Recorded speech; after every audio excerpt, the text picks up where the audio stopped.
Hi, I'm Angie Christic, and welcome to Healthwatch New York, where every week we examine some of New York City's healthcare issues and also look at how regular New Yorkers, doctors, teachers, administrators, practitioners, are coming up with solutions for New York City's healthcare problems. Tonight, we'll meet two medical detectives. One helps patients avoid unnecessary and excessive charges on their bills. The other steps in when insurance companies deny hospitals and doctors compensation for medical care. And will profile a remarkable therapy that can aid in recovery from chronic pain or injury, or even help a special needs child learn to walk.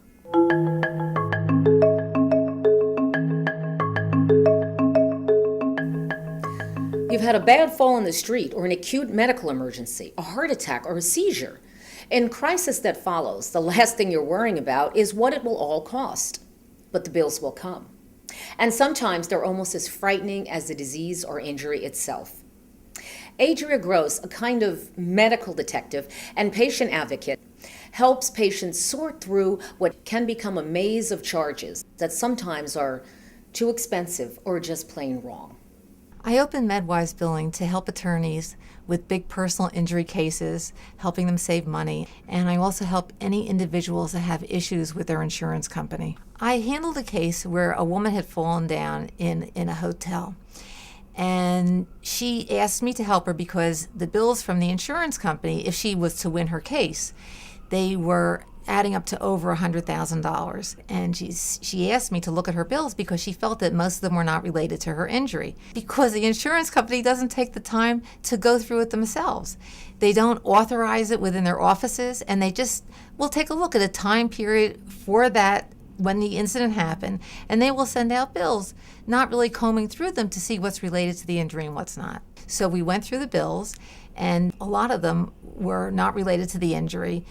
For instance, diabetes, sleep apnea, diarrhea. So we figured out what was related, what was not related to the injury, and saved her well over $60,000. It wouldn't have to be paid back to the insurance company. But the major problem Ms. Gross contends with is not unrelated charges billed by hospitals. It's denials and delays by insurance companies when it comes to charges incurred by the patients themselves. When someone's in the hospital and they have surgery, very often what happens is, let's say an anesthesiologist will be there during the surgery, but the anesthesiologist doesn't have a contract with your insurance company, and therefore you are liable to pay the entire fees that the anesthesiologist is charging you for. Many times they have not had a contract with them for 1 or 2 years, and the insurance company, when you see it on the internet, they never take that doctor's name off of their website. There's a case that I'm working on right now where this woman has medical bills from 2 different areas of this insurance company. And the first time we sent in her bills, they came back to us saying that they needed diagnoses and the NPI number, which is National Provider Identification Number. We resubmitted it with that information. They came back to us asking for other information they already had.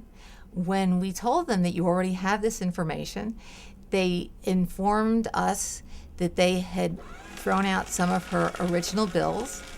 We sent back a letter to them explaining to them how upsetting it was for them to just go ahead and throw some of the bills in the garbage. We sent in copies again, and again they came back asking for additional information. We wrote letters to the state insurance department. We wrote letters to the CEO of the company that's handling her medical bills. We also sent in a letter to the state legislators and the federal legislatures for her area. There were 10 different letters that were sent out to all these different departments to find out if and when they're going to pay her claim. We were surprised to find out that some major insurance companies handle calls about complex medical procedures the way some businesses handle tech support. When you call an insurance company, very often you wind up getting a call center overseas. I have someone who's in India, the Philippines, Jamaica, and they have a difficult time understanding exactly the U.S. insurance companies and how claims are handled. And they don't have answers, and you go around in circles trying to speak to someone. Often they say, well, just call back again, and hopefully you'll receive someone in the United States who can understand what it is you're questioning.